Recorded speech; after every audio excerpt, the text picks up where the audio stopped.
Welcome, everybody, to the first ever WFA preview show. It is me, Noah Underhill, Crab's owner, and we have with us, of course, the great Jolio, the Voodoo owner, and you might know us better as the commissioners of the WFA. We are very excited as the first game of the season is about to kick off in this new era of football. So we decided to give you guys a bit of a rundown of what we think is going to happen throughout the season. So, Jolio, how about you say hello to the people? What's going on, guys? Very, very happy with the turnout of the new owners that we have, and the new Can't hear added. you. Sorry, I was on mute, but very happy to have the new competitiveness that we have in this league, and the new owners that and new participants in the league that's come around in the past month or so.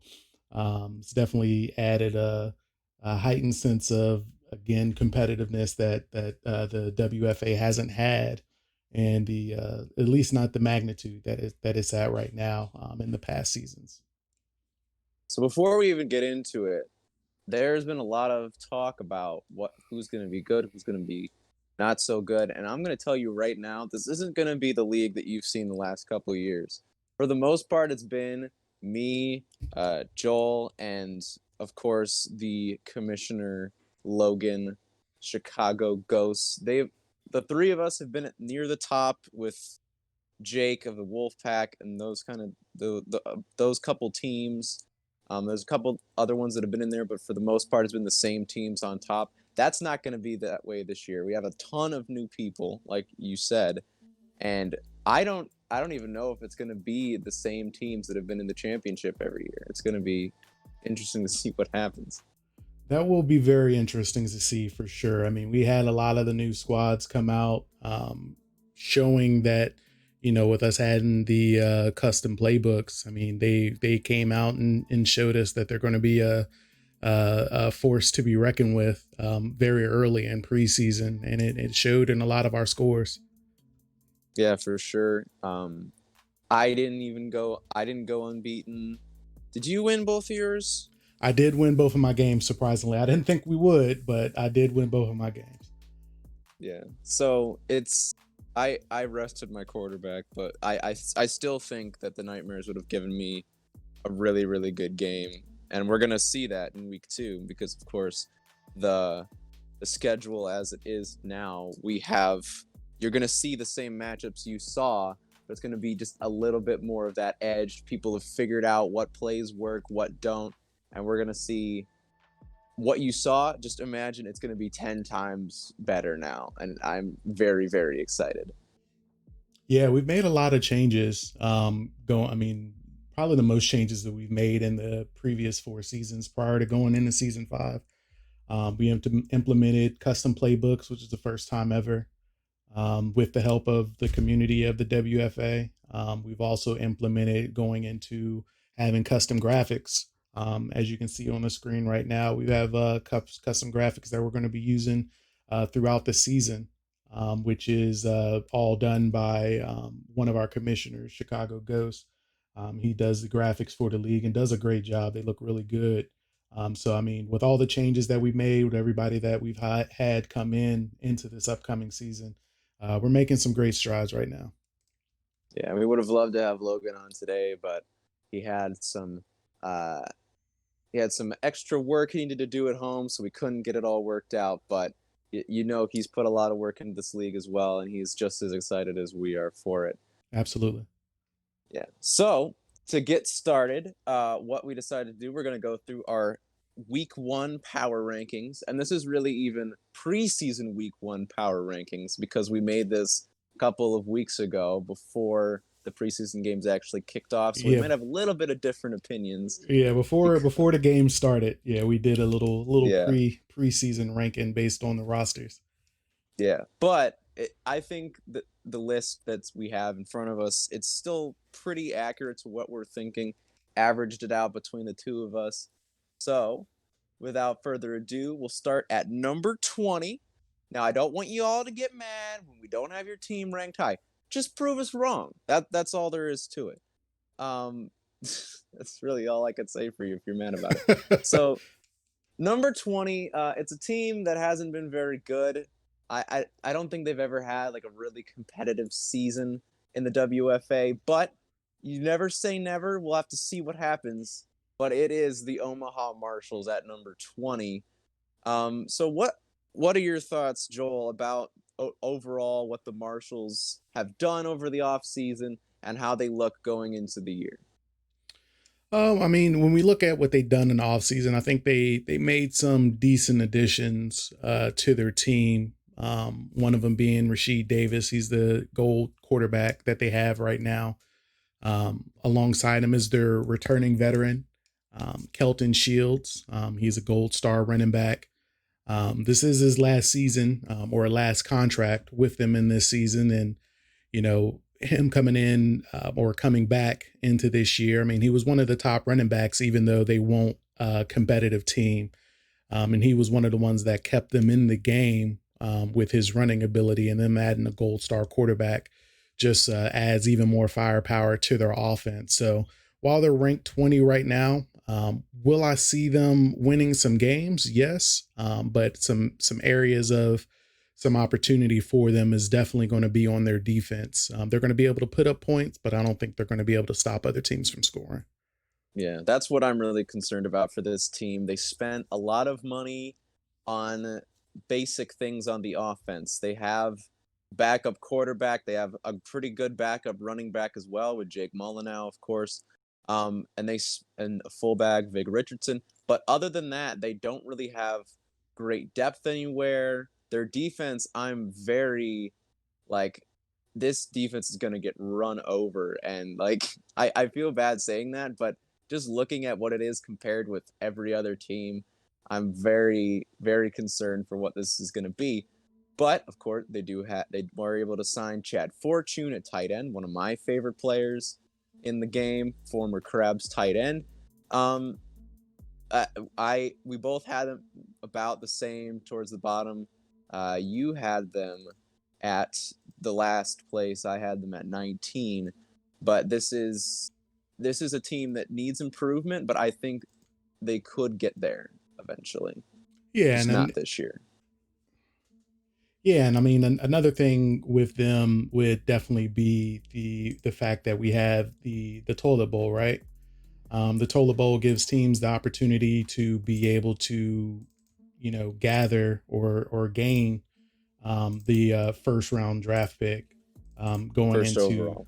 yep first overall draft pick going into season 6. So um, if they do end up performing like we're expecting them to perform, they'll have an opportunity to gain another number one overall pick and possibly add another goal player to this roster. So you never know. And of course, during the year, there's always transactions are going to be open. So I could see this team probably making a move or two, but for now, we'll see what happens. I'm not. If I ever see the Marshals on my schedule, I'm gonna be a happy man. I'll just put it that way. Agreed. Yeah. So next up, number 19. There's a little more hope for this team, but there is one glaring weakness, shall we say, in it. It's the Memphis Tribe. I'll start on this one, but it's a decent team. They have a pretty solid secondary. That's the big thing. Alvin Bertoli, of course, leading that. DeAndre Williams, Ezra Swift, who was up for Defensive Rookie of the Year. I think he won that. Um, but and of course Shelby Woolsey, who it's well documented that I tried to trade for him because of how great he is. But the offense is going to be a bit of a concern. They don't really have that number one wide receiver that you would think for a team like this. Jack Micro, the rookie running back, he's looked pretty good in preseason, but Yes, is he he going to has. be able to? Is he going to be able to be that guy for them?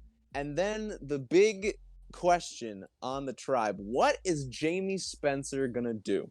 because we know he spent time as the backup for the Wolfpack for a couple seasons, and he got a big deal. He got a 4-year contract with them, but he is only a bronze quarterback.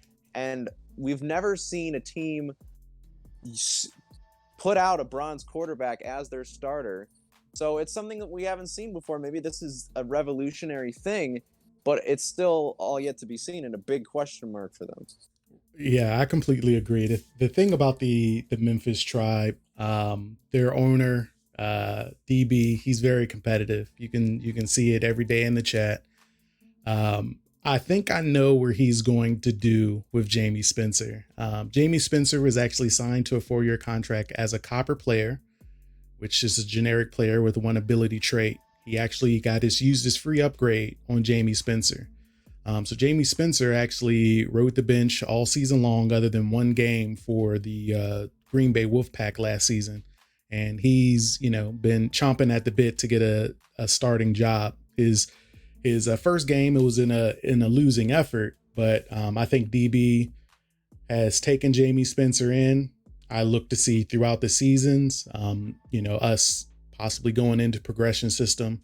If not, us still having the free upgrade we're going to be offering to players.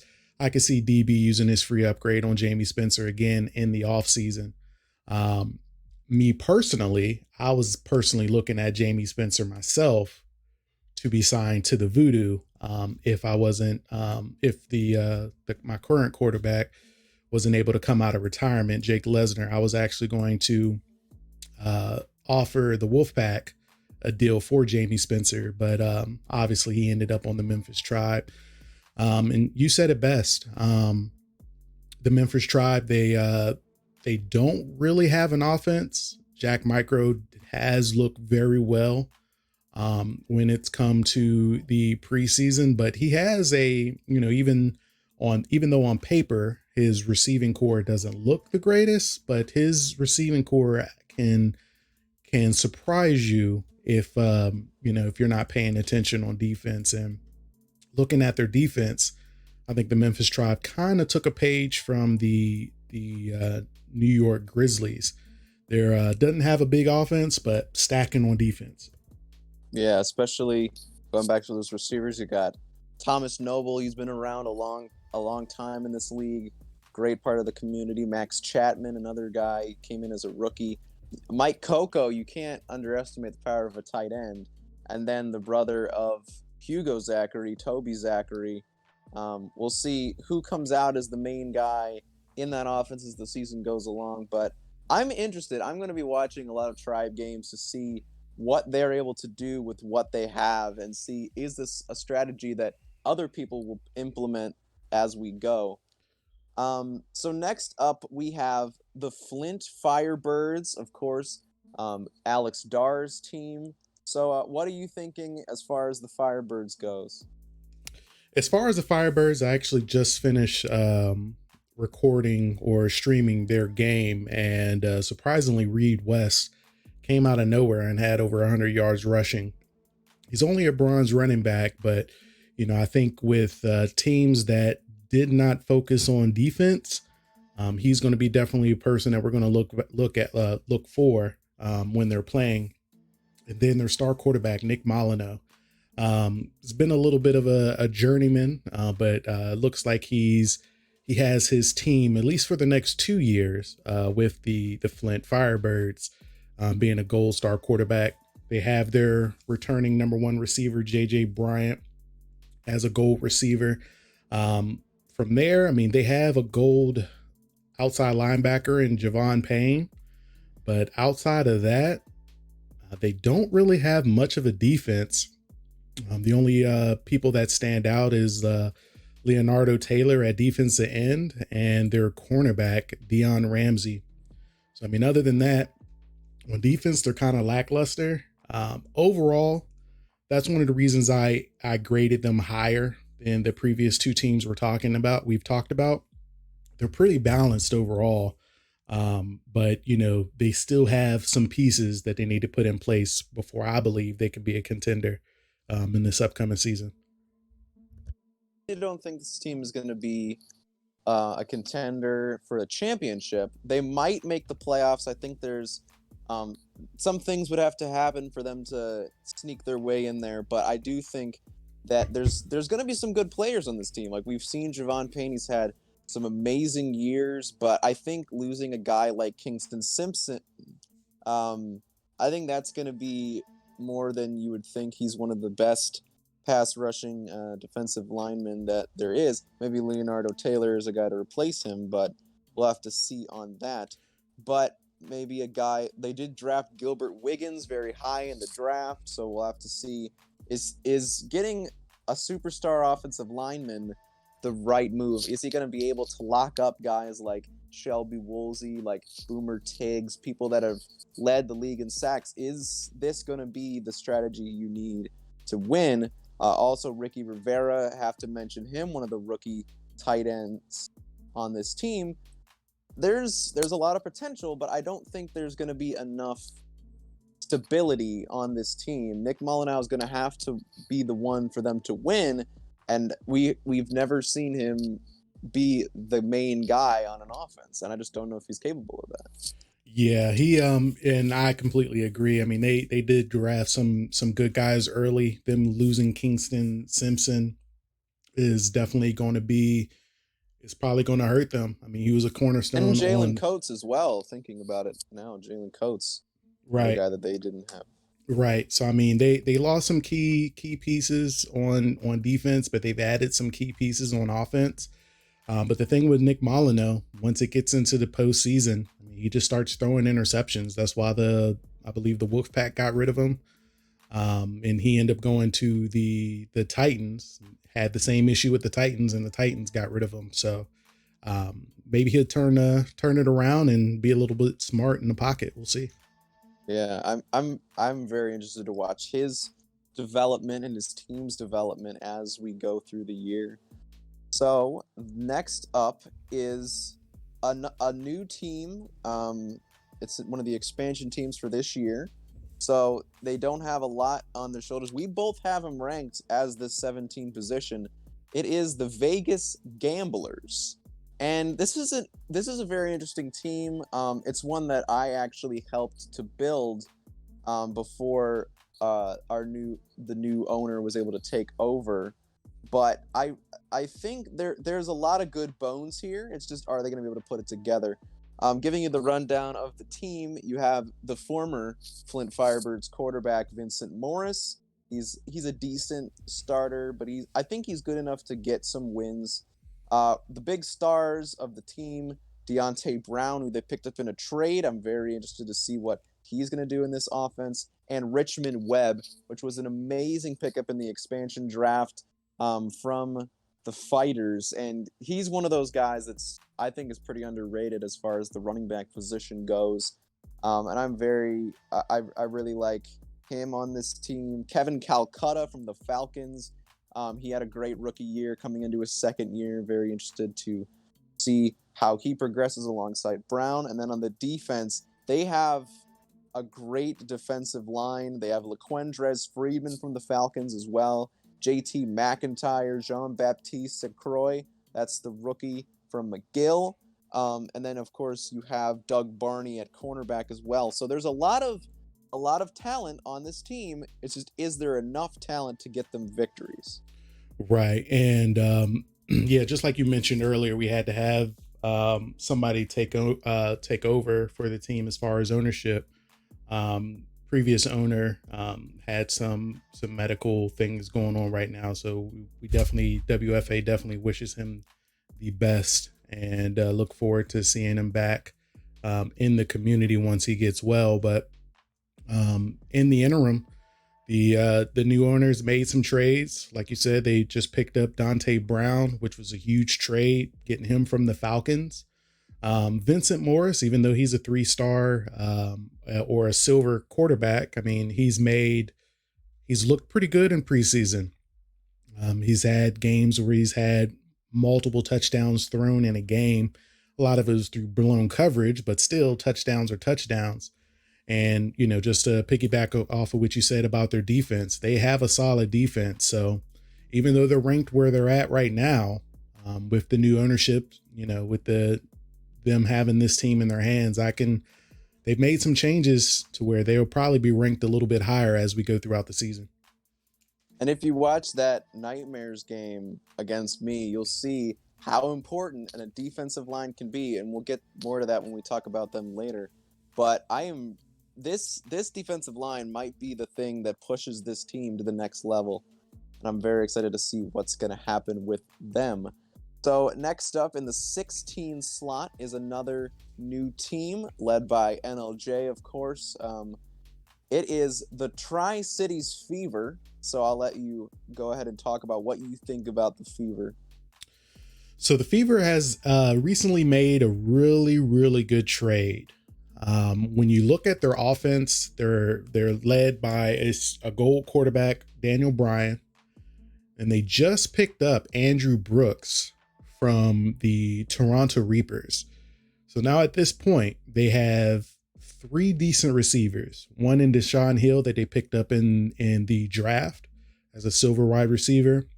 Travis Stafford, which was a previous Pittsburgh Steel or New Orleans Voodoo. He is also a gold receiver for the Fever.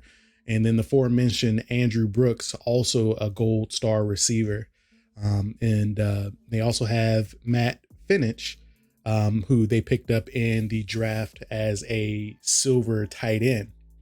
They have some offensive linemen as well, both being at bronze. When you go over the defense, they have some holes when you look at their defense, but in the spots that they have, they're decent players. With Mordecai Fisk being picked up in the draft, Jay Rivers, they picked him up from the Memphis Tribe. Miles Twin Screw, excuse me, picked him up in the draft, and have another journeyman, Todd Taylor, silver cornerback, and Katavius McMurray. I believe they got him from the draft as well. And then Ashley Cooper at strong safety. So, I mean, they have some spots or holes to fill in some areas of their team, but in the spots that they have filled, they have talent. So it'll be interesting to see how they do throughout this season. Another guy that you didn't mention that is one of the most interesting careers of any player in the WFA NGFL universe is Steven Sanders. He was a True. guy that played in the ASFL for a time, was really good, got the call up to the then Indianapolis Cyclones and had a great season, but then kind of lost his way, wasn't able to be a full-time starter. I think he had some injuries in there as well, and now he's getting his opportunity with the Fever, and I'm really interested to see if, because of the great wide receiver talent that they have, if they open it up, do some play action, and then get him in like some draw scenarios, if he's going to be the guy to really break out for this team. I really love him. Todd Taylor, another guy that I personally love quite a bit. I know he's been all over the place, but he's been good everywhere he's been. Jay Rivers, of course, he's been a great linebacker. He was one of the top guys last year. A concern is there's a little, not too much pass rush. So it's going to be relying on Taylor and McMurray to really lock down the wide receivers. But I think there's a lot of upside with this team if they hit, and if Daniel Bryan is the star that they need him to be, because we saw a couple games with the Fighters. He was just throwing it all over the place, Yeah. interceptions, and just he Yeah. was very inaccurate at times. But you've given him everything he needs to be a really good quarterback. So we'll have to see if that comes to play for the Fever. Right. Yeah, you made a good point with Daniel Bryan's and Steven Sanders. I did skip over him, but Daniel Bryan with the Fighters last season. I mean, the Fighters had a decent defense. I mean, they completely shut down a team, but what ended up losing the Fighters, I think it was the game before the conference championship. They just started throwing interceptions after interceptions from Daniel Bryan, and they end up losing the game from turnovers. So it'll definitely be interesting to see if Daniel Bryan, since he has the talent at wide receiver now, can he be the guy? And this might be his last opportunity if he isn't able to play well for the Fever. He could be one of those guys that just disappears. But we'll have to see. So next up is the aforementioned Phoenix Fighters. Richmond Webb is gone. Daniel Bryan is gone. They really had to build up from nothing, and I think they've done a pretty decent job of getting the talent they need to make plays. So you got a rookie quarterback, Jermaine Andrews. He's very mobile. He can get around and out of the pocket. I like what I've seen from him so far. We'll have to see if it moves from the preseason to the regular season. You got Geronimo Lewuzi. He's looked pretty good as well. Both of those guys on 2-year deals, so they got 2 years to really prove themselves. You got, of course, the veteran Wesley Walker, one of the best return men in the game. Dom St. Pierre, another guy that's been able to make great possession plays. I know that's one of Logan's favorite players. The the big concern, I think, is the defensive line and even the linebackers. They have guys that they brought back, but will they be able to play at the same caliber that they were able to before? Bernard Pringley, one of the best stories, UDFA, came in as a bronze defensive end, and he really was very good. I think he was near the top. He might have been leading the league in sacks last year, but is that a one-hit wonder? We'll have to find out. Another guy, Dado Sakwe, same kind of thing. They do have John Hurley now, which is going to be a great player to have, but we'll see how he comes into the mix. You also have Javon Payne, not Javon Payne. They're very similar, but they're not the same person, I promise you. And then you have your guy, Abdul Hodge, coming over at strong safety to replace Tim Miles. He is going to be the X factor because we've seen what he can do, and I know you're going to hurt missing him, but I think he's going to be the main thing if the Fighters defense is going to be what it was last year. Yeah, I mean, just going based off what you said, not not the best offense on paper, but they did spend some money on their offensive line, which is good. I think that is probably going to be the main thing a lot of teams are probably going to want to focus on. But then again, you said it. Other than Bernard Pringley, excuse me, not much of a defensive line. Linebackers are a little suspect. I mean, they do have some talent in outside linebackers. They could probably move one of their outside linebackers into the inside position. But when it comes to their secondary, that's my man, Abdul Hodge. I mean, he led the league I believe he led the league in interceptions. He took the crown home as the best safety in the league last season. Definitely hurt to see him go, but you know, I didn't want to spend that type of money. I mean, $5 million, that's a lot of money. I mean, but again, he was the best safety in the league last season. It sucks to see him in a different jersey, but hopefully he can continue to bring that same level of talent that he brought to the Pittsburgh Steel over to the Phoenix Fighters. Yeah, I definitely think that this could be another playoff fringe team, but it really just depends on how their offense plays, what they're able to do. Since they don't have a gold on offense, that could be what changes it around for them. So next up, this is a bit of a surprise how low they were. I don't think we really knew what they were going to do this year, but it's the Miami Nightmares. Oh yeah, they surprised me for sure. Yeah. So I think it's your turn. So if you want to go and talk about how the Miami Nightmares are built. Yeah, absolutely. So they have a two-headed monster in the backfield with Jim Harden and Terrell Avery. Jim Harden being a gold running back and Terrell Avery being a silver fullback. They have Brian Bennett as a gold receiver. Brad Sorensen, who's a silver star quarterback, but he can definitely sling the football around.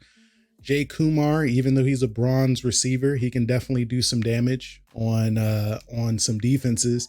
And Terrence Raymond, they picked him up in the draft, and in both preseason games, he showed that he is a viable target for Brad Sorensen to get in the end zone. And then you go over to their defense. They have Kazuya Wakamatsu, who's came over from the Pittsburgh Steel here. They have Kyle Lockhart. They got him from the from the Rapid City Falcons, Kingston Simpson, who we talked about earlier, coming over from the Flint Firebirds on D line. Linebackers are probably a little bit of an area of concern, but then they have another two-headed monster in the secondary with Jimmy Knight II and Hollywood Mason, who was the first overall pick in this year's in draft, and both of them, I would think combined, they probably have a total of 5 interceptions in the preseason. I think that's close. If it's not 5, it's 4 between the both of them. So they definitely have a good secondary, and Zach Holdorf, I think he's nicknamed the Hitman. He's also had an interception. So while they don't look like they have a lot of talent in the defensive backs, they will surprise you. If you throw it up there and it's a duck, they will intercept it for sure. This is one of the teams that I am very afraid of, if I'm gonna be honest with you.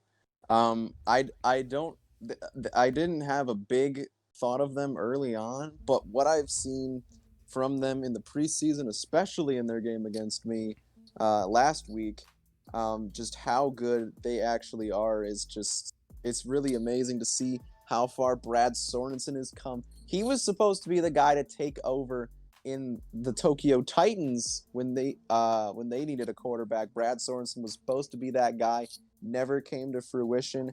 He ended up in Miami, and he's kind of built this veteran quarterback thing for himself, able to get the job over Sean Harrison last year.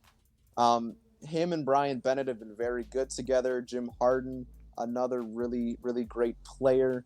And this defensive line, it's going to be the end all be all because Wakamatsu's been one of those guys that's led the league in sacks at some points in his career. Kyle Lockhart, he was Defensive Player of the Year 2 years ago.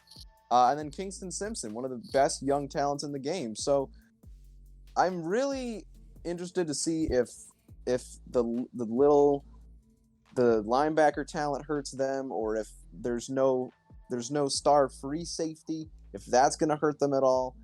But this is a team that I'm very high on now that I've seen them play, and I'm very interested to see where they're going to end up.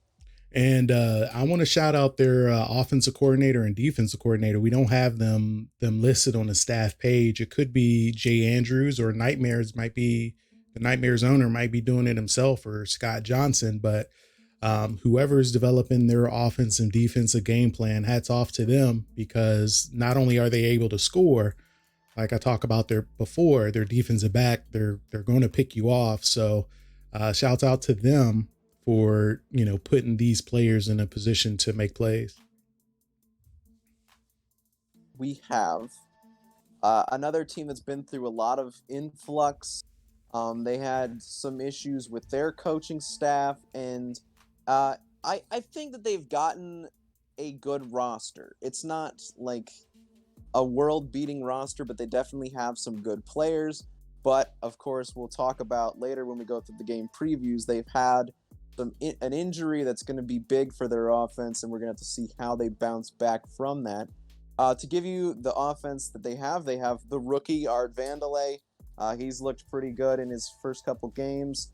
They did sign Carlos Reyes to a 4-year contract, but he did get injured, so he'll miss a significant amount of time. And we're talking about the Charleston Swamp Foxes.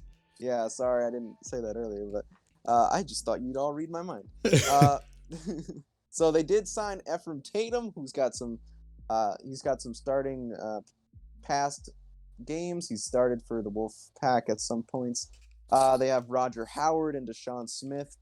Roger Howard's one of the rookies that came in, and Deshaun Smith, we've seen him with the Grizzlies organization.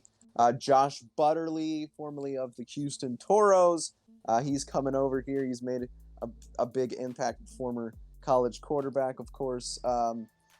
Then you have Sidney Wilson, who was one of my favorite players at linebacker. He moves to defensive end for this year. Ronald Banks, another guy from the Tokyo Titans, came over from my team as well. Lewis Levens, that's one of the best players in the game right there. Former Miami Nightmare, was the best linebacker. He won the best linebacker award. I think he led the league in tackles. Very great player. also alongside Terrence Jenkins. And then they have one of the best young secondaries in the game. They got Jalen Coates um, from the Firebirds. He's had a lot of talent come through there. Jamal Perkins from the Fighters. He's built a good little career for himself. And then they just drafted Blunto Blartsky at safety, and of course you have the second best kicker in the game, Tony Kukoc, um, second only to Jeffrey Davis. But yeah, so I think it's a solid roster. The loss of Carlos Reyes is gonna hurt them, but Yes. I think there's still some room that they can still play with. With Carlos Reyes, yeah, it sucks. Turf toe out 11 weeks. Must be a very serious case of turf toe. But just like you mentioned, they did sign Ephraim Tatum, and they did also booster their defensive line. I'm sorry, their O line. Once Reyes went down to help Ephraim Tatum. They have Art Vandelay, like you said. They got him in the draft, gold quarterback. He's done really well early. And you can't count out Tony Kukoc. If Art Vandelay can get them into the red zone, or maybe even the 30 or 40 yard line, Tony Kukoc, he's going to nail that field goal. So at least when they get in that range, they have guaranteed points. I'm very I don't I think some of the other teams below them might have jumped over them if we did this list today, but I still think that the Swamp Foxes will compete and they are going to bring that to the table. Um, so next up, you have another expansion team, the Portland Cougars. Well, actually, not an expansion team, but a new team to the league. We got the Portland Cougars here. Um, Go ahead and tell us what you think of the Portland Cougars roster as it stands today. Well, the as it stands today, first thing first, they've dodged a very huge bullet with Chris Dixon. He had a pinched nerve. He was only going to be out a week, so he missed week 2 of preseason, but he will be back for the regular season. So when it comes to their offense, they're headed by Chris Dixon, Gold Star running back, who they picked up in the offseason in a very lucrative contract in the free agency. Signed a 4-year deal with a $6 million contract bonus for $46 million overall. I think he might be the highest paid player in the league. I could be wrong as we go through the other team. There But is one player that got a bigger signing bonus, but we'll talk about him in okay, we'll talk about him in a minute. And then Dax Lewis. Dax Lewis, I believe in every single preseason game, he's had over 100 yards receiving in each one. I don't believe he's gotten a touchdown in each one of them. But Dax Lewis, he's definitely going to be the one that you want to look out for, as an opposing defense against this team. But other than that, on offense, they do have some offensive linemen. They do have Sam Blotner that they picked up in the offseason in the draft. I missed out on Jonah Ross, that they have another tight end who is a silver tight end for them. They have some offensive linemen. When you go over the defense, that's headlining by William Bill Howard, and then Ty White in the secondary. Do have some decent players on defense. When we're talking about Ty White, Albert Lewis, he's even though he's a bronze corner, he's a decent corner. And Prince Washington, he's also a bronze safety who does really well. And another kicker, Marcus Vernon, he's a bronze kicker, but most of our bronze kickers are normally some of the best players on our team. Like I said, once you get inside field goal range, it's basically guaranteed points. So we're going to be looking out for him throughout the season as well. But overall, they do have talent in some places, but it looks like they spread out their money throughout their team. At least when I mention money, I'm talking about the salary cap. So it'll be very interesting to see how this team plays out. Very balanced looking team overall, but they do have some holes on offense and on defense. So it'll be interesting to see how their season plays out. I think the next couple of teams we're going to be talking about are going to have a very similar structure when it comes to how they spent their money in the offseason. So These teams are going to be teams that are going to be kind of up in the air whether they make the postseason or not. It really all depends on how their players play on the field. Yeah, I think one of the big keys to the playoffs for the Cougars is going to be their quarterback, Jack Blitzyarik, a guy who's had an up and down career. He was with the who was he with before? I think he was with the fighter. No, Yeah, I think he was with the Fighters. I think he was with yeah, the Fighters. He backed up. before Daniel Bryan. I think he backed up Daniel Bryan. Oh, yeah, that Yep. might have been it. But Jack Blitzyarik, I think he started a few games before, but we'll have to see if he can be the franchise quarterback. They are another guy, a guy that you missed talking about, Gideon Dooley, one of my favorite receivers. Big guy. He's only a bronze, but he'll be the number 2 there. Um, I think the main thing is Chris Dixon going to be healthy? Because he's gotten injured so many times during his career. He did get injured. He had to retire. But he's back this year. He took a year or two off, and now he's back. He's got the big 4-year deal, got $6 million on the signing bonus. If Chris Dixon is able to play the entire season, this is going to be a very scary team. But if he doesn't, then it's going to be relying on players that simply haven't done what he's done for the league, and it's going to be all up in the air at that point. Right. And what you said is absolutely right. If Chris Dixon can stay healthy, this team is going to be scary. But if not, they're going to have to rely on Jack, their starting quarterback, to lead this team. And while he hasn't been the guy, as of yet, he's definitely the guy on this team. And he's also made some strides as being a top quarterback, at least when it comes into preseason. He's made some good plays. Gideon Dooley, I did overlook him. He's a bronze receiver, but he has been known to make plays. So as long as Chris Dixon doesn't get hurt, he does have an offensive lineman offensive line, in front of Chris Dixon. So as long as Chris Dixon can stay healthy, I think this team will win some games, but we just have to see. Quickly before I move on, I have to shout out to DJ Houston, another underrated defensive end that had a really, really great season last year. Next up, we have a team that's going to be talked about a lot. They looked really impressive in their 2 preseason games, and that's number 11, the Tokyo Titans. Now, we've seen the Titans before. They've had some up and down years. With all the different cities they've been in, they've competed and then they haven't. Last year wasn't so great for them, but they do have a lot of talent if it can all come together. So I'll start with, they were able to pick up Mason Jackson from the Marshals at quarterback. So we'll see if he is able to have success in this offense. They do have, of course, Cade Smith, who is talked about as one of the best running backs. He's really number 2. We'll talk about the best one later. But Cade Smith, really, really good running back. He's a danger to score every time he touches the ball.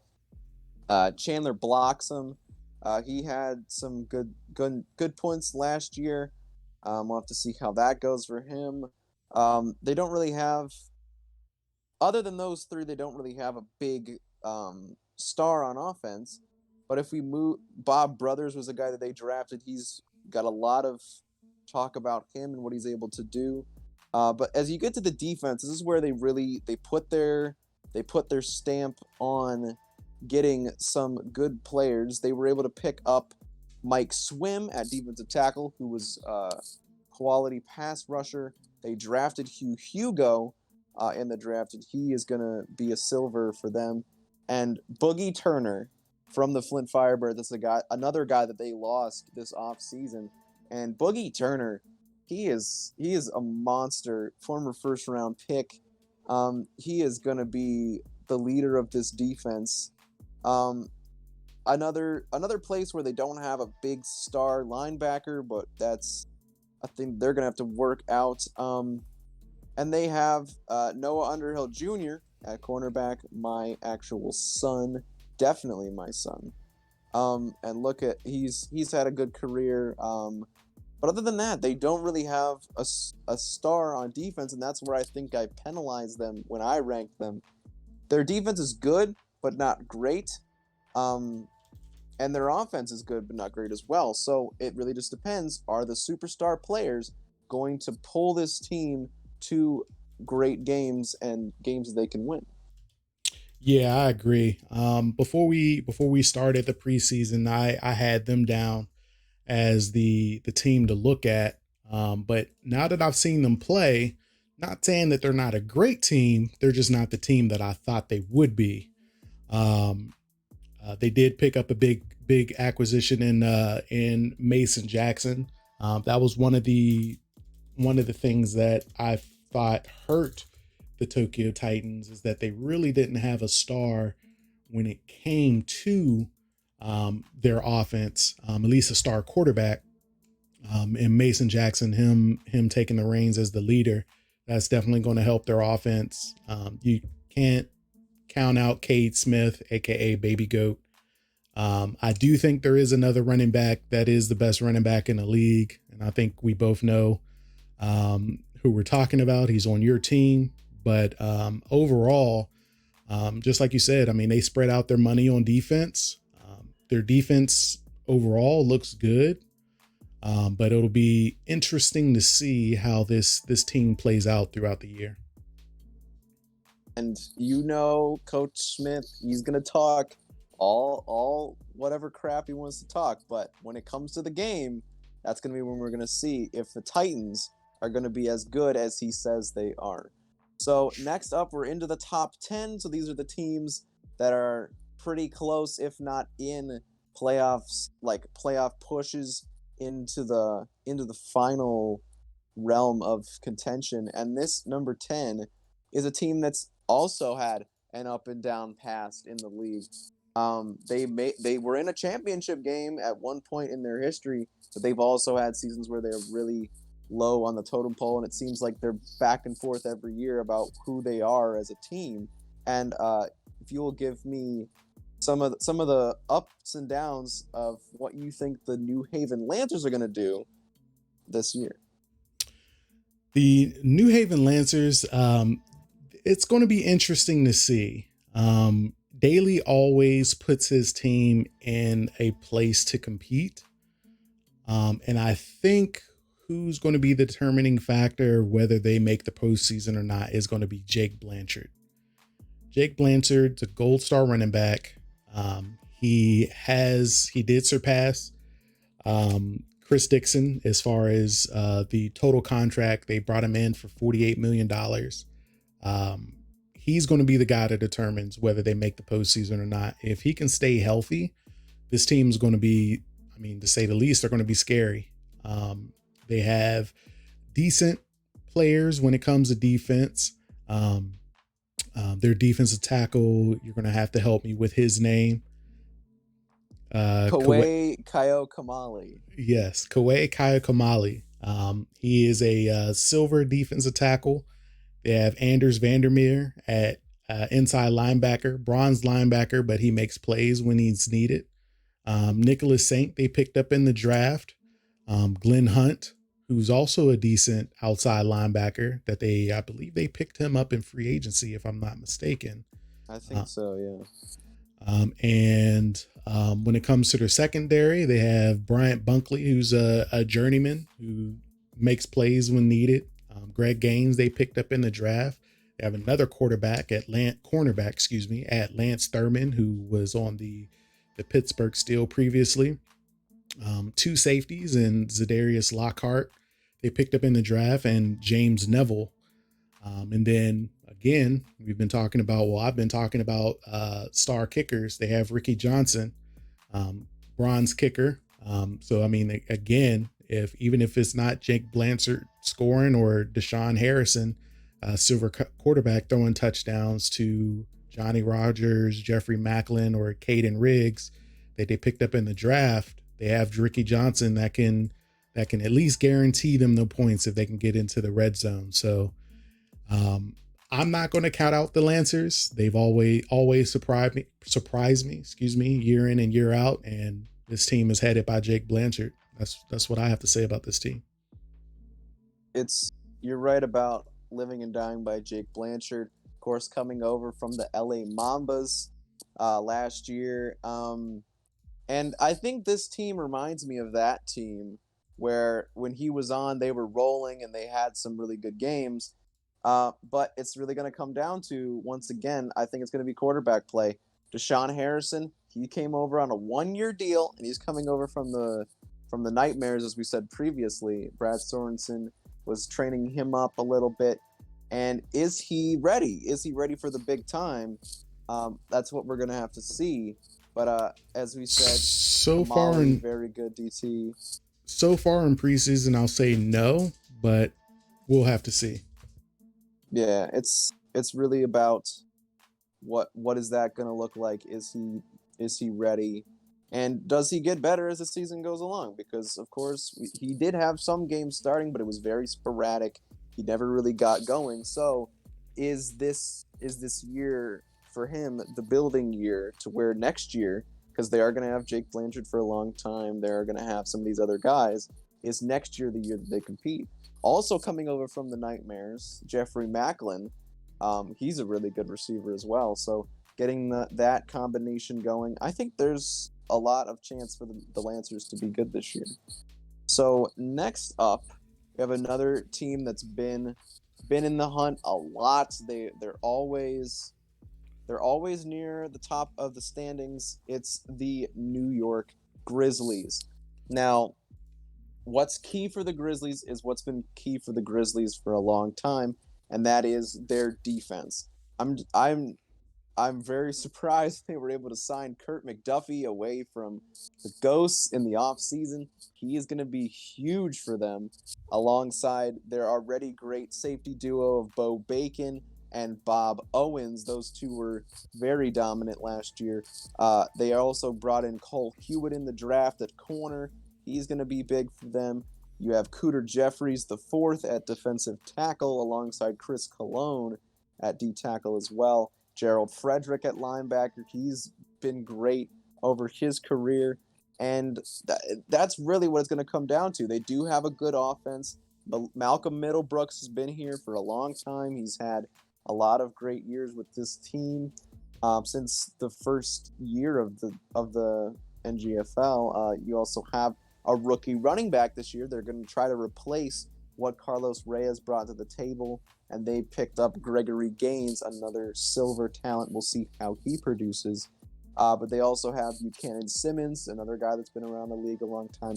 They brought in Jared Willis. We'll see what he can produce for this team.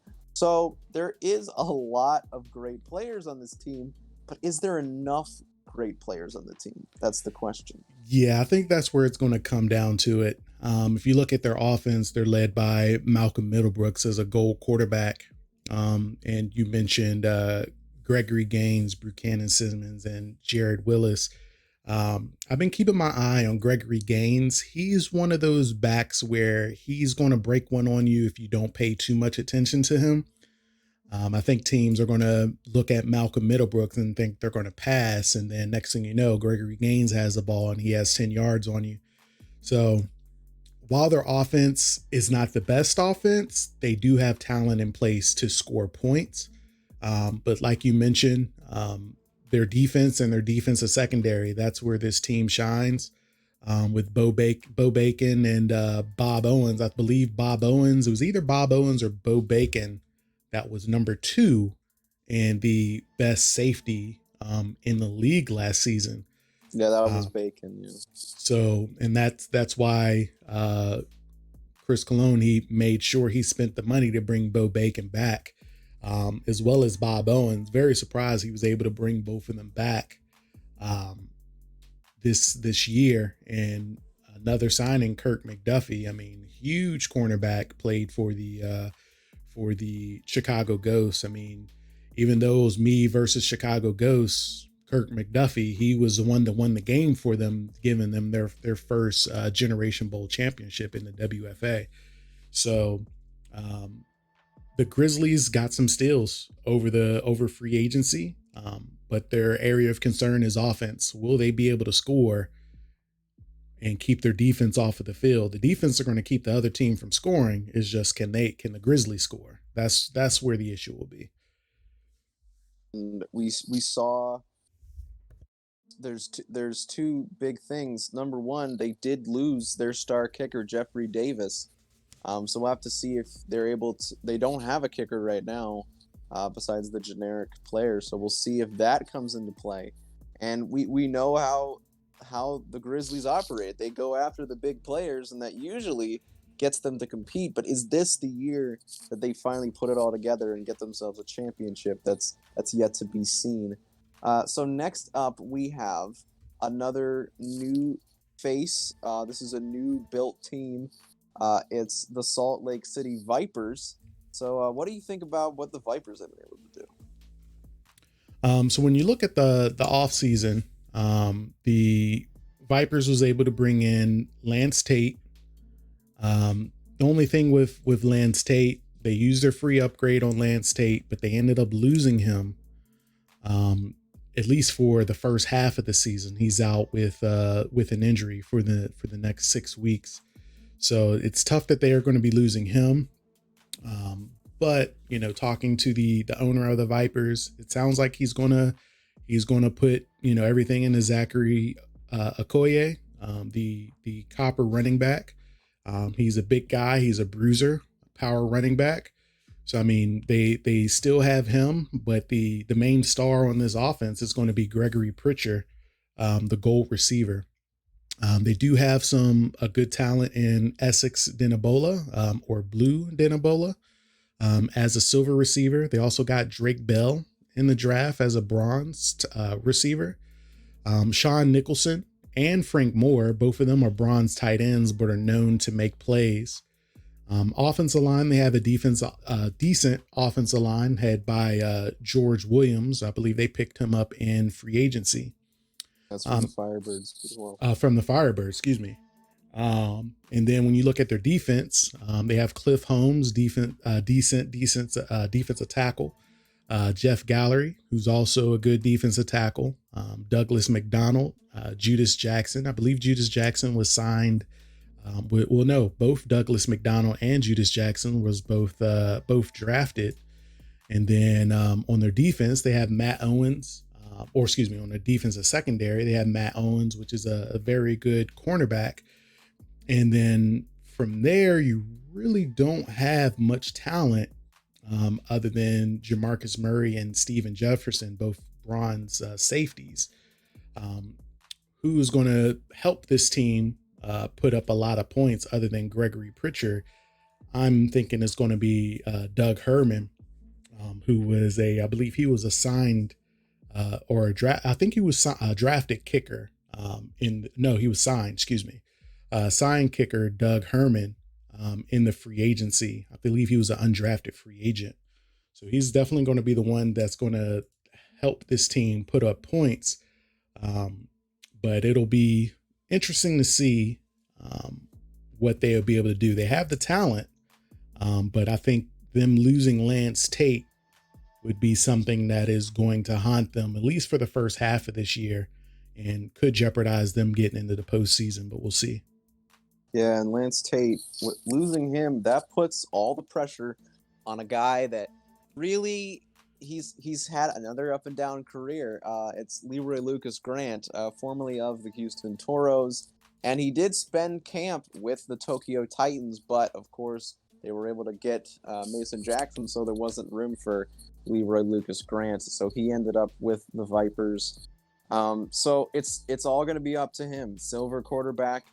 He's got 1 year on the deal, so this is the prove it year. This is the chance that he has to say, "Hey, I'm a franchise quarterback, and we're gonna do this." Also, another guy that you didn't mention, Charles Robinson, another great pass rusher for this team.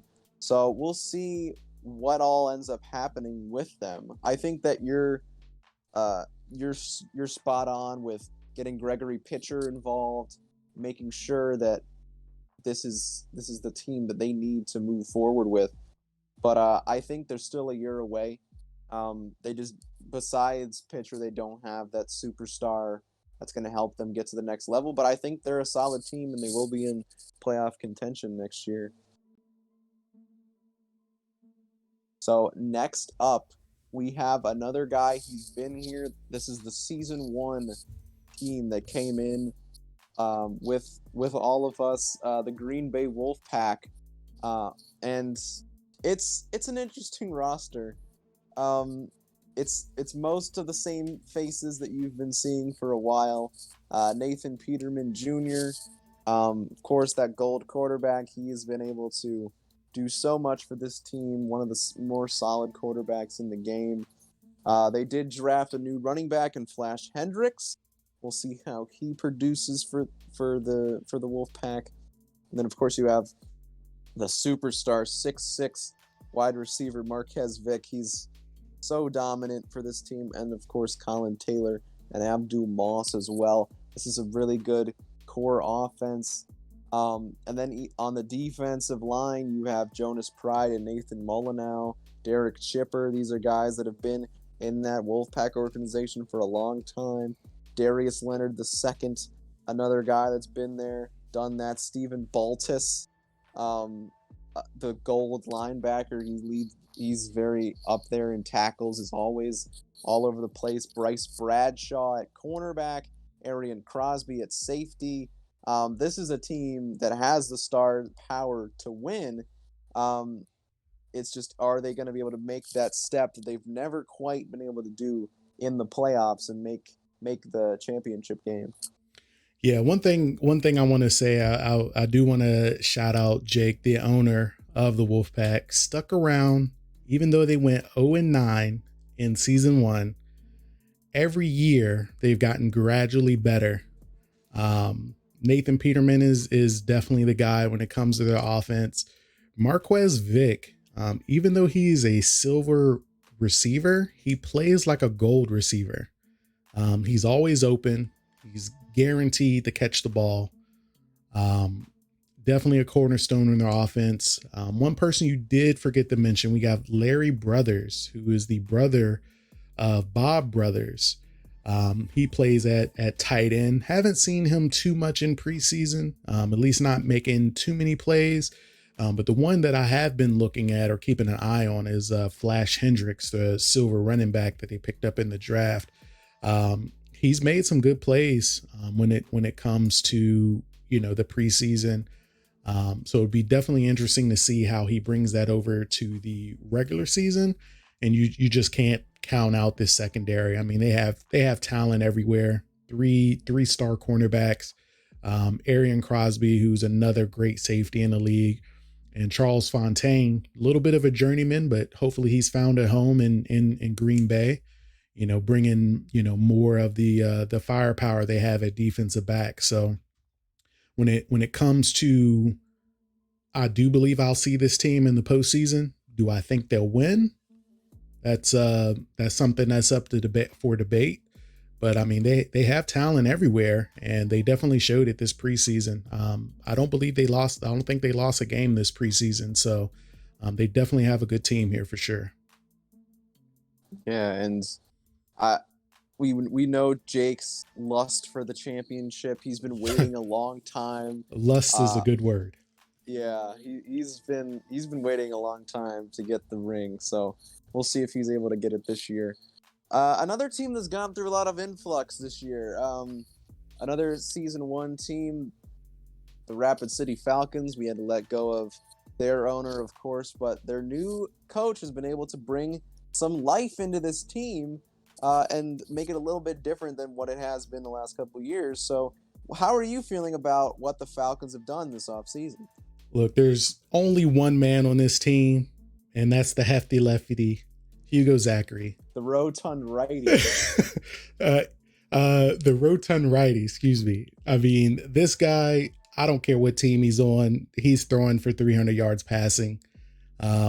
It helps when you have a gold receiver in Tyler Holmes, a silver receiver at Shaquille Linder, and another person who has surprised me. It's very funny that I'm talking about this, but it's a generic player, Jamie Patterson. he's always open. It's just he can't catch the ball.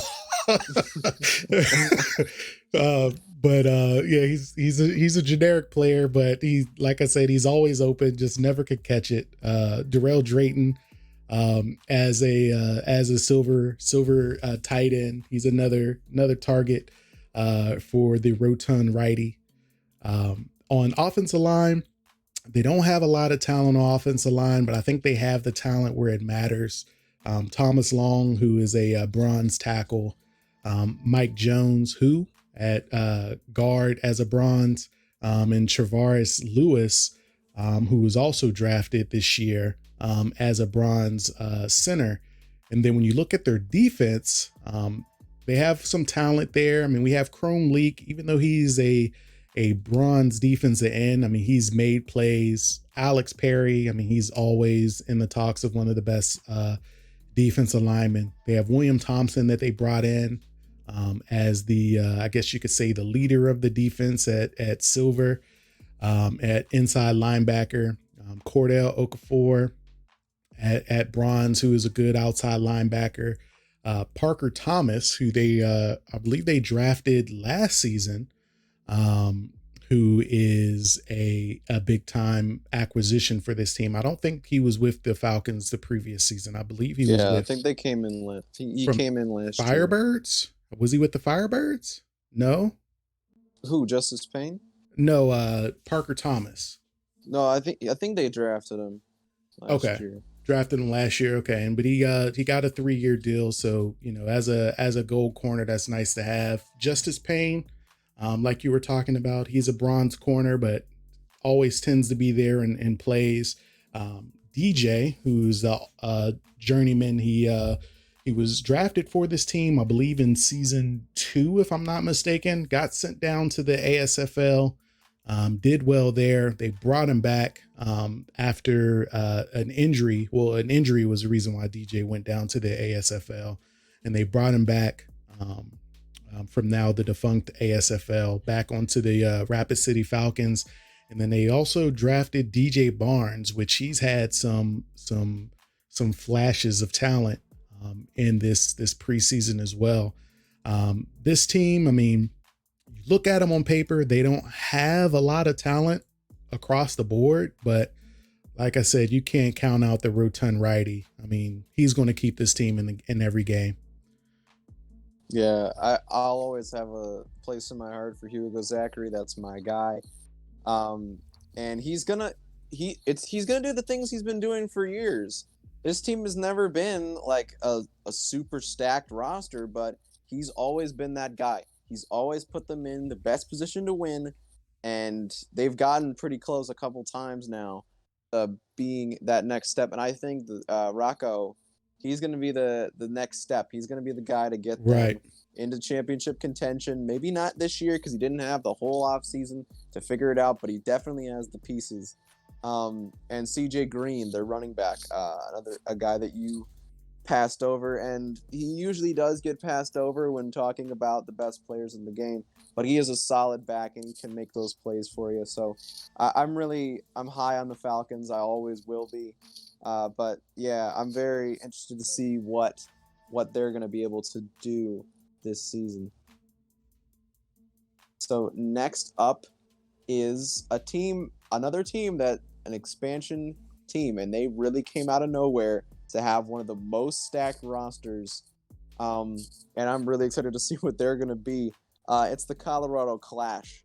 The Colorado Clash, they picked up a lot of guys that are veterans of the game. They've been around, and I think this team could be championship ready right now. We'll start with their quarterback, Harold Mortz, of course, your former quarterback. He got a 3-year deal from them, so we'll see if he is able to perform at the level that they expect of him. Forrest Dalton coming over from the Lancers. He's never been like a superstar, but he is silver, so we'll see if he's able to get it all worked out. Jefferson Fitzgerald coming over from the Grizzlies. My goodness, he's going to be really good. And Marlon, he was a big time. I think they got him from the expansion draft, and that was huge for this team. Yeah, getting him is just going to be insanely great for them. Marlon Marshall as another guy that they brought in a young rookie. We're gonna have to see if he can perform what they want him to do. Rashid Monahan at tight end. He's played wide receiver in the past. He comes back and forth, but he is another really good talent. Um, and then as you slide down to the defense, they do have Kareem Young on the defensive line, but there's really not a ton of talent right there. So we'll have to see who can break out from that group. But at linebacker, you have James Watson coming over from the Chicago Ghosts at silver, Jamison Bloodfeaster coming over from the Crabs at silver. Both of those two guys have been at the top of their games for a long time, and we'll have to see how they can perform. Tyree Britton at cornerback, also coming over from my team. Um, Jake on the Wolfpack, that he is very low on him, but I think he had a pretty good season last year. Building him back up, EV Jonas the third coming in at corner right beside him, and then another Crabs player at safety, Johnny Paxton. Really love what he's been able to do, and then getting Raheem Darka as well at safety in the draft. Um, it seems like they've just taken the best players that they could get, and most of them are from my team because my team's the best. But I don't know yeah, about that. uh, yeah. So we'll see how that plays out. But I do think that they've built up a championship level team from what they were able to get in the off season. Yeah, I think you said it best. I mean, they kind of took the best player from every team, or at least one of the top players from every team, and built the Colorado Clash. This team will be very interesting to watch. Harold Mortis, a silver quarterback, but plays like a gold. Um, Jefferson Fitzgerald, you can never count him out on any game. Mortiz and Fitzgerald, I think, is a match made in heaven. And then you got Marlon Marshall as a silver tight end. And then you have Rashid Monahan as a silver tight end coming over from receiver, playing tight end for the first time. This team is going to be something to watch. I mean, they have an offensive line. Defense, I mean, just like you said, probably their weakest point on defense is their defensive line. But other than that, I mean, overall, I would say their defense is pretty stacked. I mean, this will be a very interesting team to watch for sure. Yeah, and I'm interested because these guys that they have, they're not like the super duper stars besides Fitzgerald, of course, but they are very solid starters. So if he can get them to the next level, this could be even scarier than we already think. Like we've ranked them already way up here at number 5, so we'll see what happens. And now we're getting into the top 4. As you may have noticed, none of the commissioner teams have been said yet, and this is the first of those. This is the Chicago Ghosts, the reigning champs. So it might be a little bit disrespectful to put them at number 4, but I'll have you talk through our thought process as to why they're not number 1. All right, so even though they're the first of the commissioner team, they have to be ranked high. They won the championship, right? So it'll be disrespectful for the Ghosts not to have them in the top 5 after coming off a championship. Now, going over their team, they did bring over can bring back veteran quarterback Julio Reyes. Still have Claude Owens. Just recently signed Macaulay Shields II as a backup running back, and I think he did that just in case Claude Owens got hurt. One thing about this Chicago Ghost team, and I think it's why Logan continues to make sure he has 2 running backs on this team, is a person we talked about before, Chris Dixon. That was the reason why Chris Dixon retired, injury prone, brought Claude Owens up from the ASFL and really, kind of took off where Chris Dixon left off. So, I mean, Claude Owens is definitely one of the cornerstones of this offense. Another person to talk about is Drayshawn Foster. He's actually recently been upgraded from a silver to a gold. Logan really focused in the training on Deshaun Foster. One of my biggest pain points for Deshaun Foster, he always dropped the ball. And Logan really went in on him this offseason, bringing him up to a goal player. Another person that they have back is Anthony Mosley. And then you have Benjamin Macklin. So, I mean, Julio Reyes being a silver quarterback, you have Clyde Owens being a gold running back, and then at receiver, you have gold, silver, and bronze, respectively. They stole Alan Ruggiero from the Green Bay Wolfpack. So Julio Reyes has a lot of talent that he can get the ball to. And if the defense focuses on the pass, he's just going to hand it off to Clyde Owens.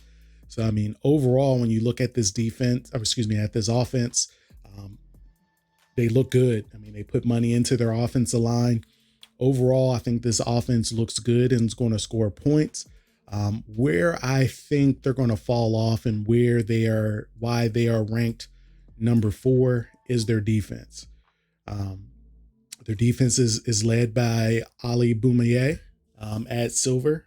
They brought back Dave Willingham, who is a gold outside linebacker. Jerome Nusu, even though he's a bronze outside linebacker, he's always there when it seems to make plays. Now, the reason why we lowered them is because they lost McDuffie to the New York Grizzlies. But he was able to bring in Logan Foster at cornerback, Ali Sakir, both of them being bronze cornerbacks. Charles Smith, he's a bronze corner, but he's going to be making some plays, even though he made some plays in the offseason. Troy Malifa kept him over from the previous season. And Mike Hunt, he was also to keep him from the previous season. So while they didn't lose a lot of players, they did lose some key players on their defense, which is why we have them ranked number 4 in this upcoming season. Yeah, I think that was enough to get them to where they are now. It's tough because we've seen what they've done, and they weren't very dominant. They did have their issues, but this is still one of the best teams. And unless you can really just go at them, if you have the receiver talent to really dominate that secondary, that might be the only thing that you're going to be able to stop them with. And if you can lock up this offense, which I don't think many, if any, teams can do. So it's really going to be all about, can you make the plays on offense to keep up with what they can do? So next up, we have the number 3 team, which is another team that really they've built up this team. Like, they came from nothing and got to where they are now. This is the Toronto Reapers. As we know, they moved the team from Houston, and the Toros were a very, very bad team. They were always in contention for the toilet bowl and all that. But now, under Tom Riddle and the whole staff there in Toronto, they've really turned it around, and I'm scared of what they're going to be able to do with this team. So you have at quarterback the rookie Jack Rooney, who's done a really good job so far in the preseason. What we've seen of him, of being able to be that guy for them. They did have Jaga Bettis from the old team, but he is out for a long time. So he might be able to come back for the playoffs. I'm not sure, but for now, he's going to be out for a long period of time. So they do have Omar Diamond, a guy that they signed to replace him. We'll have to see how that plays into how they are on offense. Wide receiver, you got Anthony Jackson, another veteran guy, Ken Kawaguchi. Both of them, they haven't really been stars, but I think they are solid enough receivers, especially in this offense, to really get going. On the defensive line, you have James McMahon, Scott Stover, Houston Tucker. These are all guys that have done some amazing things in the past, so we'll see how they are able to produce. Ted Grady at middle linebacker, that's another big talent they brought in. Samuel Davis at linebacker as well. And then at cornerback, they do have another rookie, Johnny Bravo, and he looks to be really good. Ty Sanders from the Toros team, they brought him back, and he's going to be starting over there as well. Simon Samuels. So this is a good team. I think the loss of Jaga Bettis is going to hurt them more than they think it's going to. That's one of the best backs in the game. He just was never on a great offense, so he wasn't able to really get to the top level with the best backs in the game. Wink, wink, nudge, nudge. But yeah, this is a really good team. Yeah, I mean, overall, I mean, you said it. The Houston Toros, they was always in the contention of the toilet bowl. But Tom Riddle, Scott Stover, they came in my opinion, had the best offseason. They got almost everybody they wanted in the draft. Didn't really spend a lot of money in free agency, but did get talent when they where they did. Um, the money that they saved in free agency, they was able to pick up a lot of plays, um, out players, excuse me, outside of the free agency period. So, that allowed them to spend less money on equal, or if not a little bit less talent, but spread that less talent over a lot of different positions, which is why we have them at number three.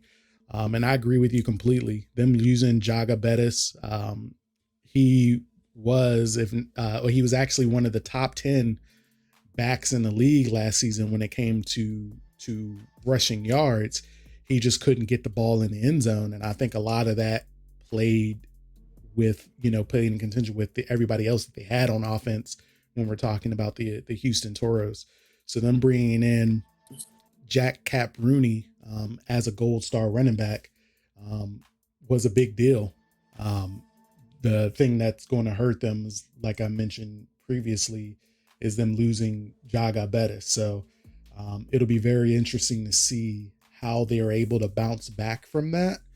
But overall, this team has talent basically everywhere, which is very surprising from where this team was the past two seasons. Yeah, agreed.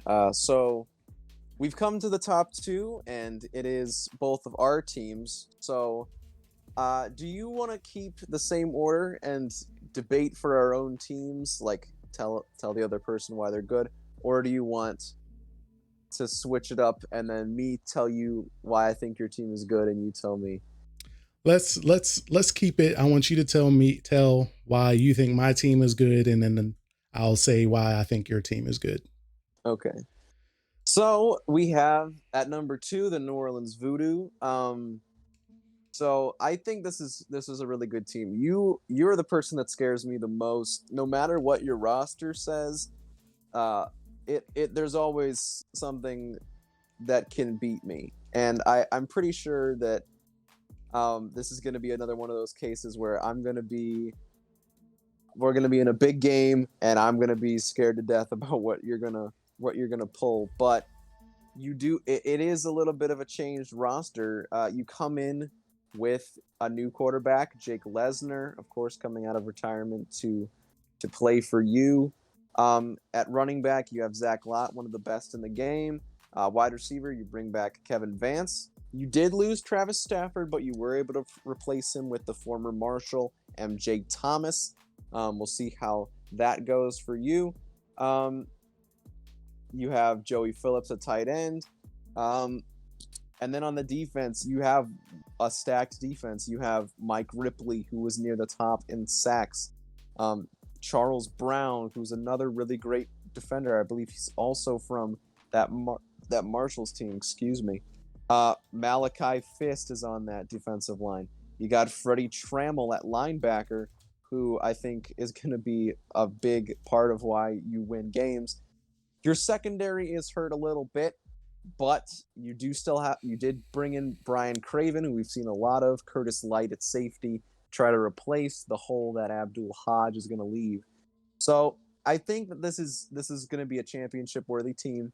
I'm not going to say you're going to go there, but I do think this is going to be a team that is going to really compete and really be in the running. Yeah, I just want to, on paper, we don't have a lot of players. However, I do want to shout out my organization. We have Hawaiian King. He was instrumental on us bringing in Freddie Trammell. I believe he was on the Fever We lost a lot of talent on defense to bring in Freddie, but I think Freddie, just like you mentioned, he's basically been everywhere on the field when it comes to our defense. And then my offensive coordinator and defensive coordinator, Low Fuel Gaming, or excuse me, Low Fuel Racing is my offensive coordinator, and Mike Conversion is my defensive coordinator. Shout out to them, Low Fuel Racing. He basically put Jake Lesnar in a situation to succeed because we don't have an offensive line, but he gets the ball out of Jake Lesnar's hands fast and make sure our star running back Zach Lott gets the ball when he's once we have the defense on our heels. Kevin Vance, I mean, he's just like Jefferson Fitzgerald. He's always going to be open. I mean, it hurts to lose Travis Stafford, but hopefully MJ Thomas can fill in those shoes. And again, on defense, we lost Abdul Hodge, which he is now on. What team was he on again? I forgot.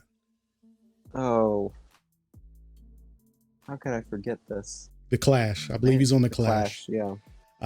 So we have Curtis Light, who's filling in those huge shoes. Hopefully Curtis Light can come in and make some plays for us. But yeah, I mean, I'm basically going to shout out my team that I have here in New Orleans. They put the lack of talent we have and put us in situations to win. I think the highlight of this team is my defensive line. Don't get cute with us. They're going to get you. That's all I'm going to say. That's for sure. And now we're at the number one spot, which is, of course, my Jackson Crabs, the two-time champs, best team ever in the history of the league. But yeah, how about you tell me why you think my team's gonna be the best? Another championship is gonna be on our mantle. One man, Akaji Adewale. That is the reason why you're always going to be in contention for the championship. No, seriously. He's the best running back in the league, hands down. I mean, he's a big guy. He's fast. You can't count out Travis Matthews, who's the gold star quarterback. You have Rashawn Randall. I believe you brought him back. You have Trey Whetstone. You brought all your receivers back, as well as your tight end, DJ Curtis. You put some talent on the offensive line. You have Boomer Tiggs, who you brought over. I believe he was from the Firebirds. I think he was on the. I think he was on the. Or the Fighters. The Marshalls. I don't remember. It's a different team. I know you brought him in. Boomer Tiggs is good. Willie Brawley, I believe, was on your team last season. Still had he was on the Toros last year, actually. He was on the Toros. Okay. You have Oscar Pride and Joey Johnson that you brought back. You picked up Shane Derhart in the draft, as well as Diamond Peel. You have Zion Gilbert, who was on your team last season. BW Clearwater, you got him in the draft. Jackson Bell, he's another returning player, as well as 10 Miles. And I think the thing, if I'm not mistaken, that hurt you the most last season and why you couldn't get over the hump to get your third championship was your kicker, and you signed a kicker too. So your team is always scary with that running back quarterback duo that you have. It'll be interesting to see if and when our team sees each other. In the postseason, it's always a battle between us and the Jackson Crabs. I'm talking about the Voodoo. So you lost some talent, but you didn't lose the biggest talent you have on your team at your quarterback and running back position. So with those two, this team is always going to be scary. So it'll definitely be interesting to see. And the reason why you're deemed the number one team, you can't doubt out a team that's won 2 championships in 3 years. So, yeah, I do have my concerns about this team. This isn't the best team that I've ever put forward, especially at the linebacker position. I've seen the games that I've been able to see from the team so far haven't been great there, but I do still think we have the best offense, and I think that's really what's going to push us forward as we go into the season. getting Tim Miles was huge for my defense, because I watched Tim Miles all of last year. He was the best safety in the game, no matter what Abdul Hodge had to say about it. Tim Miles was the guy, and I knew I had to have him this offseason. So um, I'm excited about what we're going to be able to do this year. I don't think we're going 9-7 again. This is going to be my first actual dominant season, and I don't need playoff magic this time. This is going to be it's going to be my year. My one thing is my playbook going to be good. I don't know. I'm just randomly putting in plays. I have no idea, but I'm really hopeful that this is the year that I cement my legacy and I don't ever have to worry about it again. Um, Well, well and if it that's fails, it fails. that's But well that's the good thing about this league. We have a guy who has the only team that has 2 championships, and he's not really a football guy. But that's the beauty of this league. You know, you don't necessarily have to have the game. You know, you just have to have some type of idea of where your talent is. I mean, us having the custom playbooks changes that a little bit, where you need to put your best talented players in a position to be successful. But I mean, that's proof in itself. Not a huge guy when it comes to football, but he has 2 championships. You can't deny that. So yeah, congratulations to your team. I was the best in the era of team management being the only thing you had to worry about. But now that we have that extra element, I think that's either going to be my push forward into the next era, or it's going to be what holds me back in the end. But that's yet to be seen. I guess we'll just have to see when the season begins. So, after all of that big nonsense, we still have a little bit more for you today. We're gonna go through the games in Week 1, give a quick little rundown of what we think is gonna happen, give you some predictions, and then we'll let you get into the first game. So the first game we're gonna pick is the Week 1 matchup between the Flint Firebirds and the reigning champs Chicago Ghosts. I'm gonna let you go first. Who do you think is going to win this game? Who's going to be the main players? What do you think is going to happen?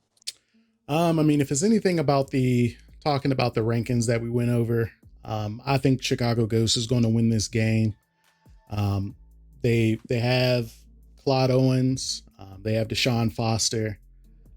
When it comes to the Firebirds defense, if give me 1 second with the Firebirds defense, I don't believe the Firebirds have too much of a defense to really put up a fight of Claude Owens and the receiver talent that the Ghost has.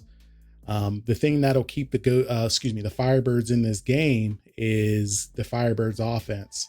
So if the Firebirds can score, which is going to be tough because they're going to be in Chicago, but if the Firebirds can score, they may steal this game from the Ghost. But my prediction is that the Ghost wins this game. I also will be picking the Ghosts to win. Um, the reigning champs aren't going to start out 0-1. I'm sorry, that's just not going to happen. As much as Dar was talking on commentary the other day about, oh yeah, we're gonna light the fire, we're gonna burn the ghosts, they're gonna disappear. It's not gonna happen. I'm sorry, man. Yeah, not on this Chicago's game. gonna win this game. Maybe if you get them, maybe if you get them another day, you might have a chance, but not the first game. Next up, we have the Toronto Reapers. They're going to be taking on the New Haven Lancers. So a little old versus new here. I'm going to be taking the Toronto Reapers. They're my sleeper team. Um, and I think that the Lancers are good, but the Reapers are better, at least right now, with their team structure and with the roster that they have in place. So I'm taking the Reapers in this one. Yeah, I think that's a good guess as well. I got the Reapers on this one as well. The Reapers just have a lot of talent spread out through their team. Not saying that the Lancers don't. I just think the Reapers have more talent spread out. So I think the depth is what's going to determine who wins this game, and that's why I'm choosing the Reapers on this one. And the Reapers, they are going to be at New Haven, so that might throw a little bit.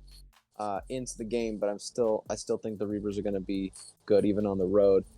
So we next game we have the Jackson Crabs going to be at the Charleston Swamp Foxes. Who do you think is going to win this one? This one is going to be tough. Both teams are built fairly similarly. But I'm gonna give the edge to your team, the Jackson Crabs. Only reason I'm gonna give you guys the edge is while I do believe their defense will be able to stop Abalawale, I don't think they'll be able to stop your passing attack. So it'll be a little bit different than what we're used to seeing of the run being so dominant for the Jackson Crabs. I think it's going to end up being the passing attack that's going to help the Jackson Crabs win this game. Um, them losing Carlos Reyes, I mean, I think that's going to be what hurts the Swamp Foxes. So, they have Tatum, but they're going to have to focus more on their pass. And you guys have a very talented defensive secondary. So I think that's what's going to end up hurting the Swamp Foxes. They're just not going to be able to score on you guys, and you guys will score on them. So, I mean, points wins games, right? And defense wins championships. I'm really disappointed that I wasn't able to get the Swamp Foxes at full capacity without injuries. I really would love to see that matchup, but I do think I'm going to win this one. And that I think the Swamp Foxes in the future are going to be one of those teams that comes out of nowhere, kind of like what the Falcons have done. But I do think, at least for week one, I'm going to be taking this one. Next up, we have New Orleans Voodoo going to be traveling to Memphis to take on the Tribe and Jamie Spencer. I'm gonna be taking you in this one. I just think there's too much talent there. Tribe, I need to see it before I believe it. And not just preseason. I need to see Jamie Spencer go out there and throw for 300 yards. I need to see him do those kind of things that a franchise quarterback can do. And until I see that, I'm not picking them. So I'm gonna go with you and the Voodoo. Yeah, I'm taking my team as well. If it's anything like the game we had in preseason, they're going to completely shut down Zach Lott. Jack Micro for the Tribe is going to have a great game. What's going to be their Achilles heel is Jamie Spencer. I do believe he's the future of the Tribe, but he has some years to grow under the Tribe before this team becomes a force to be reckoned with. I really think while I'm happy for him that he is the quarterback of this team, but at the same time, I do believe that that's going to be the reason why they lose to us. And another thing to look out for is Alvin Bertoli, the cornerback from the Tribe, versus Kevin Vance from the Voodoo. That game really came down to their battle. Alan Bertoli being a gold cornerback and Kevin Vance being a gold receiver. That entire game was a battle. Kevin Vance ended up winning that battle, but it's going to be another battle again. So I got Voodoo winning at this one, but the Tribe is going to be at home, so it'll be interesting. Yeah. So next up, we have the New York Grizzlies traveling to Miami to take on the Nightmares. Who do you have in this one? I'm gonna take the Nightmares. The Nightmares, they have a good quarterback. They have a very talented defense. They're going to be sporting their new uniforms. So I'm sure they don't want to lose their first home game. Sporting their new uniforms and being at home. I have to take the Nightmares on this one. Between the two teams, they're similarly matched. What is going to make the difference between these two teams, in my opinion, the person to be looking for is going to be Jim Harden. The more Nightmares get the ball in Jim Harden's hands, the more likely the Nightmares are going to score. That's my opinion. This is the first one where I have pause. these are two very evenly matched teams, but I am gonna go with the Nightmares. I think that they're gonna be really, really good this year. Um, and I do think that they're gonna pick up the W first on this one. Next up, we have the Green Bay Wolfpack. They're taking on the Colorado Crush, as it says on the website. Of course, the Colorado Clash. Um, I This is another tough one because we've just finished talking about how great the Clash are and how they're gonna dominate the league. I'm gonna be taking Jake and the Wolfpack in this one. Um, they are on the road, so that might be a little bit difficult, but I do think that Jake, he just has this little magic about him that he's really good when he's starting off the year and making these teams what they are. So I'm gonna be taking Jake and the Green Bay Wolfpack.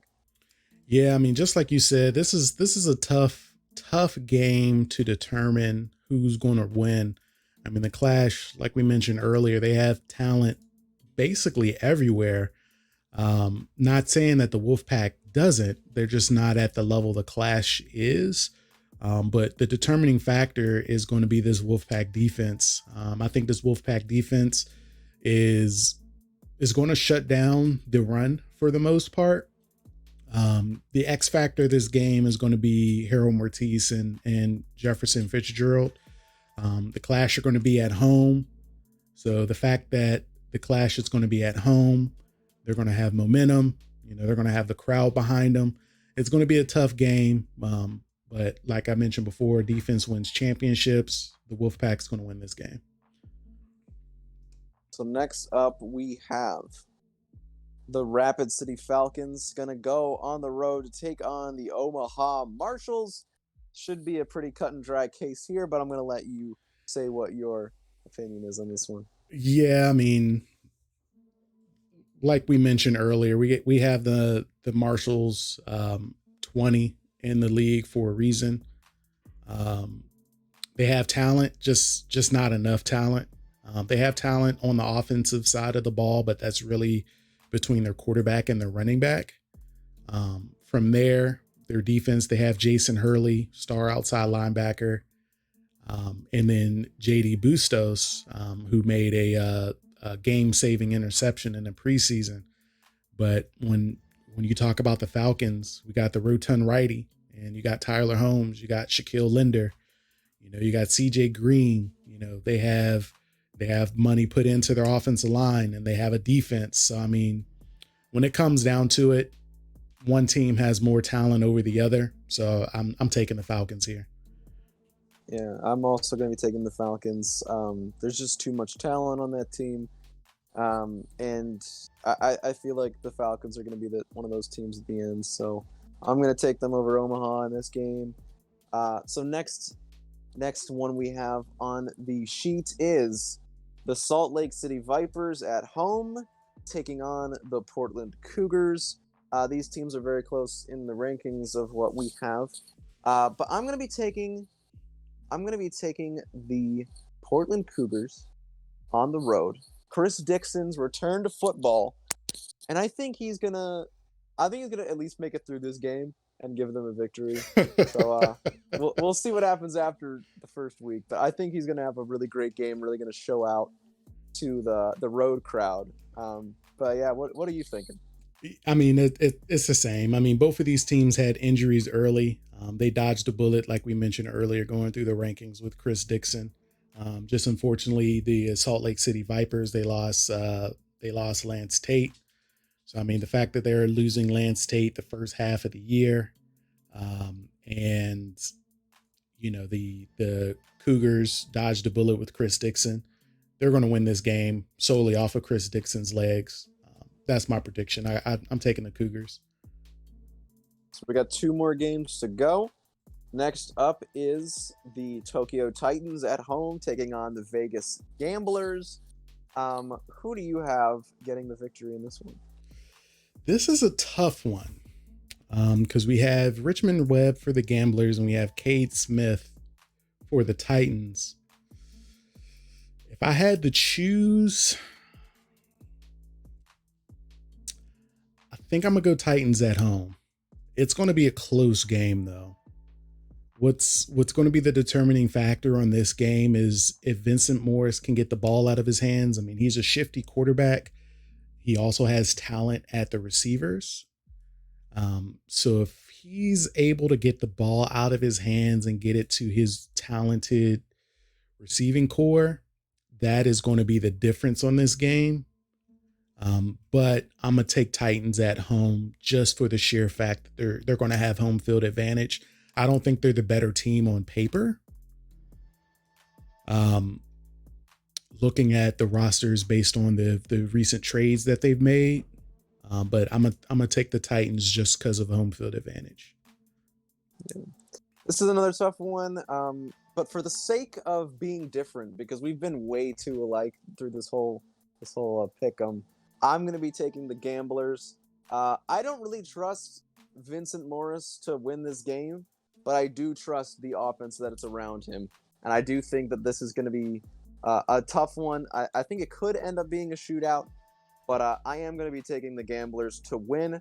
And finally, in what may end up being the game of the week, may not be the two best teams, but there is definitely a lot of history between these two. We have Daniel Bryan on the Fever returning to play the Fighters, his old team. So who do you think is going to be picking up the victory here? Um, I think I'm asking myself that question. I think I'm gonna give it to the Fighters. It's really close, but I don't know if Daniel Bryan is gonna be able to be be the guy that they want him to be. Um, I've just seen him fall too many times, and I'm gonna be taking the rookie Jermaine Andrews and the Phoenix Fighters. I'm I'm I'm a little torn. I kind of agree with you with Daniel Bryan. I mean, it's going to come down to where Daniel Bryan can get the ball to his receiving core.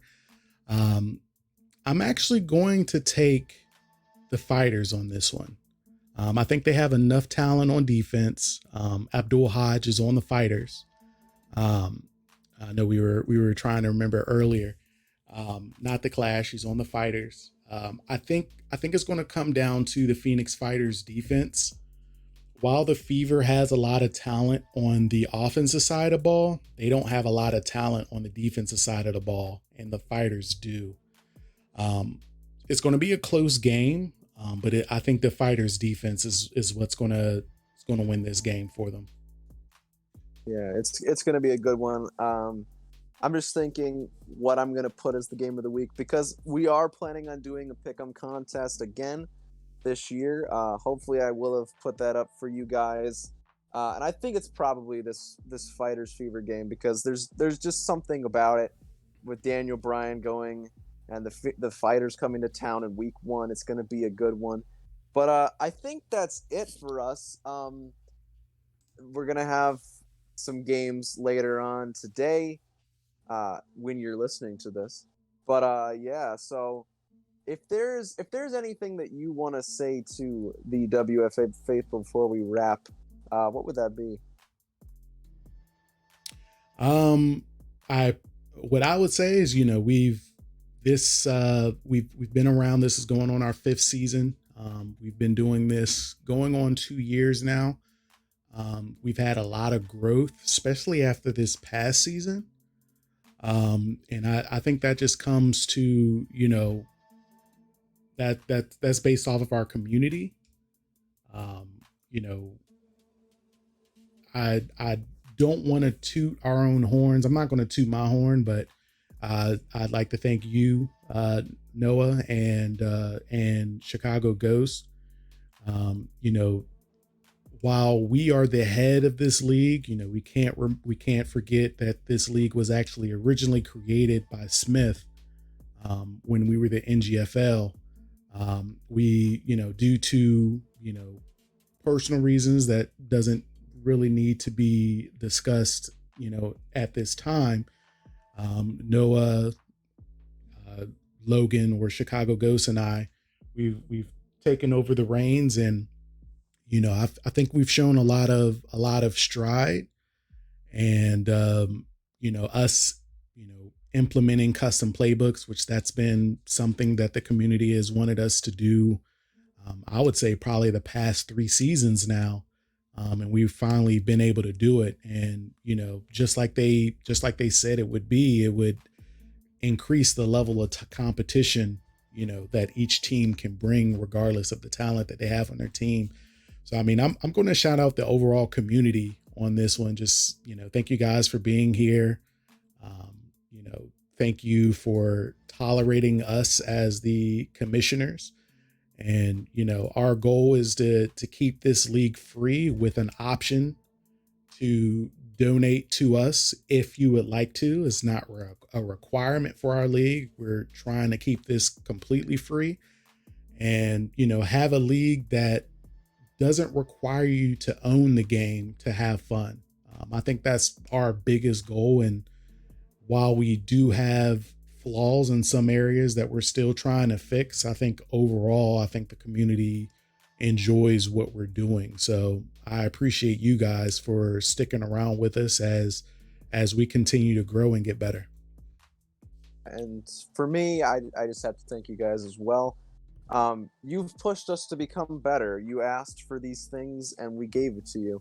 And I really hope that we start getting some traction now, that we're actually a functioning league instead of guys who just put names on different players and Right. whatever else we did. And I really hope you guys are having fun because uh, we put a lot of time and work into this. So I really hope that it is actually helping someone other than ourselves, just racking up these championship wins between the three of us. But yeah, I'm very excited for what happens in the future.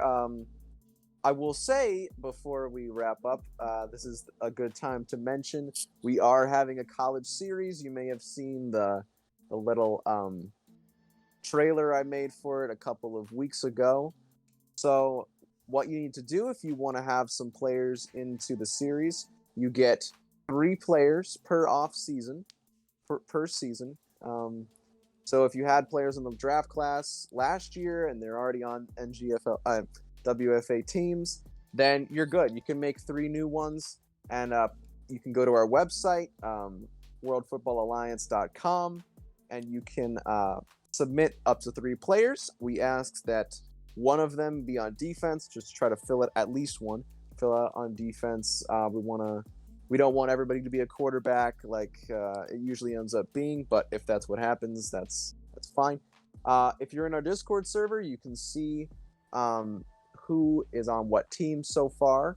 And if you have questions about that, I can help you to find that. But yeah, so we ask at least one of them is defense, and you can't have all 3 on the same school.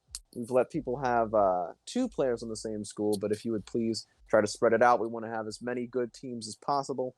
But yeah, so do we know what game is going to be on as the kickoff? Is it Ghost Firebirds?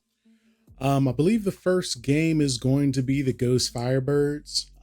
That time of when that game is going to be kicking off is to be determined. But it is going to be immediately following the upload of this video.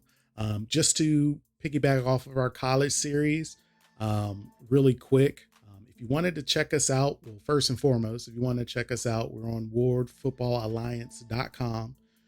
If you want to join our league, it's worldfootballalliance.com/join.